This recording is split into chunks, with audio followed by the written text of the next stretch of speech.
Imaginons une fusée qui se déplace dans le vide de l'espace et qui possède une certaine masse m, qui avance à la vitesse v selon une direction horizontale, et qui possède une tuyère par laquelle s'échappera du carburant, ou en tout cas de la matière, qui va permettre à la fusée de se propulser.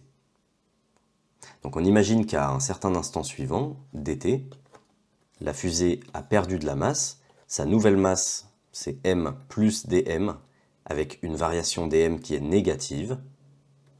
Elle a éjecté une petite bulle de matière, donc dont la masse est moins dm, une masse positive ici, donc dm est bien négatif, à la vitesse ve, la vitesse d'éjection de cette matière par rapport à la fusée, et que de cette façon, la vitesse de la fusée a changé, la fusée s'est propulsée vers l'avant, et donc sa nouvelle vitesse est v plus dv, une certaine variation. Notre objectif ici, ça va être de déterminer la variation de vitesse de la fusée, dv, donc savoir comment la fusée se propulse, en fonction de la vitesse d'éjection du gaz et de la masse qui a été éjectée. Pour faire ça, on va utiliser le principe d'action-réaction, c'est-à-dire la conservation de la quantité de mouvement, et en particulier, on va imaginer que la fusée se situe dans le vide de l'espace, qu'elle ne subit en particulier aucune force de gravité, aucune force extérieure qui pourrait modifier sa quantité de mouvement. Et donc la quantité de mouvement du système ici, qui ne contient que la fusée, doit être la même que la quantité de mouvement ici après, qui contient cette fois-ci la fusée et la bulle de matière qui a été éjectée. Une petite subtilité ici, c'est que la vitesse d'éjection est mesurée dans le référentiel de la fusée, c'est par rapport à la fusée que la bulle de matière est éjectée à cette vitesse VE. Et donc dans ce référentiel que l'on regarde, dans lequel la fusée a initialement une vitesse grand V, eh bien la bulle de matière a en réalité une vitesse VE moins grand V, si on se repère dans ce référentiel-là. Alors commençons, on peut écrire la quantité de mouvement de la fusée à l'instant initial. La quantité de mouvement P, c'est la masse fois la vitesse. Mais à l'instant suivant, la quantité de mouvement est scindée en deux. Il faut additionner la quantité de mouvement de cette bulle de matière qui vient d'être éjectée et la quantité de mouvement de la fusée qui a changé de masse et de vitesse. Bon, et bien la quantité de mouvement de cette bulle, c'est sa masse, donc moins dm, fois sa vitesse, ve moins v. Alors, comme je disais, ici il faut faire bien attention, moins dm est une grandeur positive, puisque dm c'est la variation de masse de la fusée qui est négative, la fusée a perdu de la masse. Et ici il faut donc rajouter un signe négatif, puisque la quantité de mouvement de cette bulle de matière est dirigée vers la gauche, vers l'arrière de la fusée, dans le sens opposé de sa vitesse. À cette quantité de mouvement, on doit ajouter celle de la fusée, qui est sa masse, sa nouvelle masse, m plus dm, fois sa nouvelle vitesse, v plus dv. Et ce que nous dit Newton, ce que nous dit la conservation de la quantité de mouvement, c'est que ces deux quantités de mouvement ici doivent être égales. La quantité avant doit être conservée pour obtenir la quantité d'après. Alors on peut développer cette égalité. mv est égal à cette première grandeur ici qu'on peut développer. Donc les deux moins ici s'annulent. On obtient dm, facteur de ve moins v. Donc dmve moins dmv, plus tout ceci.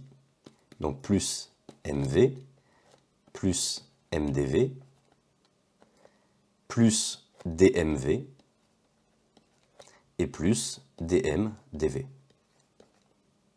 Alors ici on voit que les mv se simplifient, les dmv s'annulent, et ici cette grandeur dm fois dv, c'est une grandeur qui est très petite, puisque toutes les variations ici, dt, dv, dm, sont des variations qu'on considère infinitésimales. On imagine un intervalle de temps très faible, et donc dm fois dv, on a le produit de deux grandeurs infinitésimales, on peut le négliger.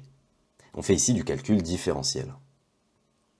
Et donc cette équation, qui traduit la conservation de la quantité de mouvement, se simplifie grandement, et on obtient simplement que 0 est égal à dmve plus mdv.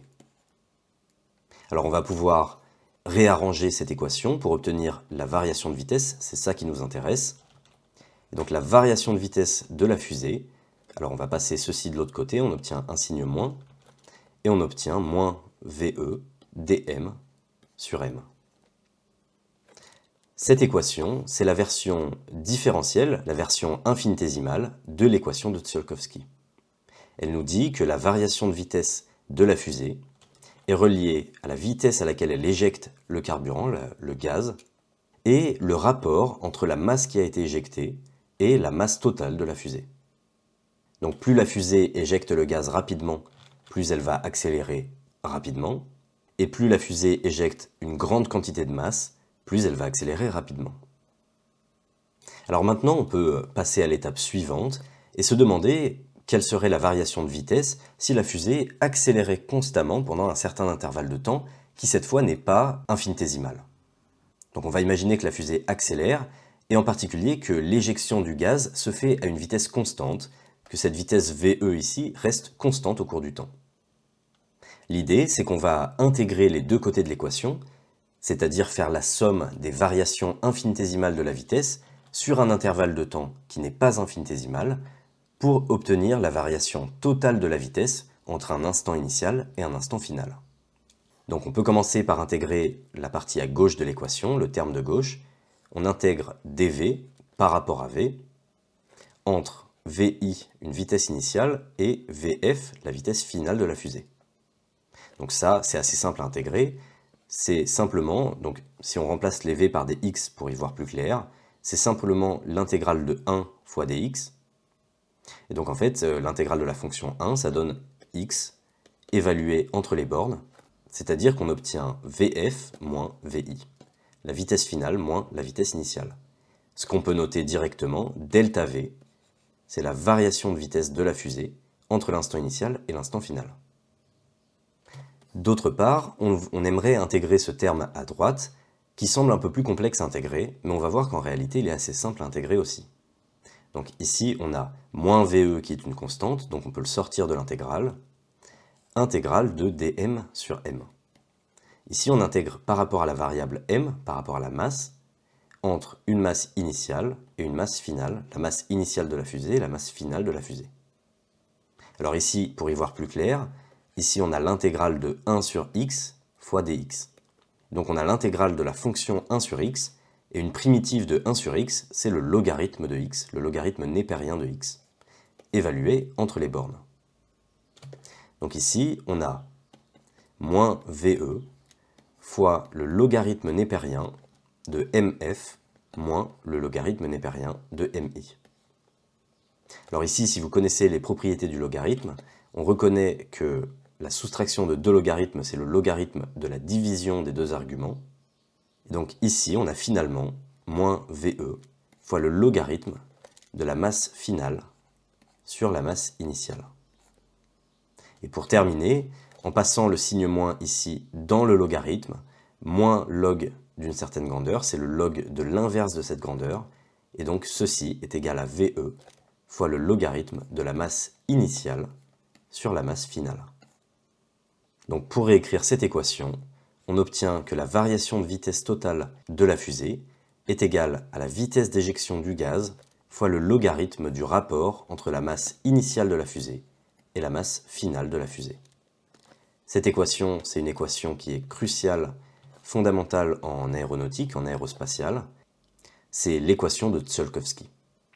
La variation de vitesse d'une fusée est égale à la vitesse d'éjection du gaz fois le logarithme du rapport entre la masse initiale de la fusée et la masse finale après avoir éjecté son carburant.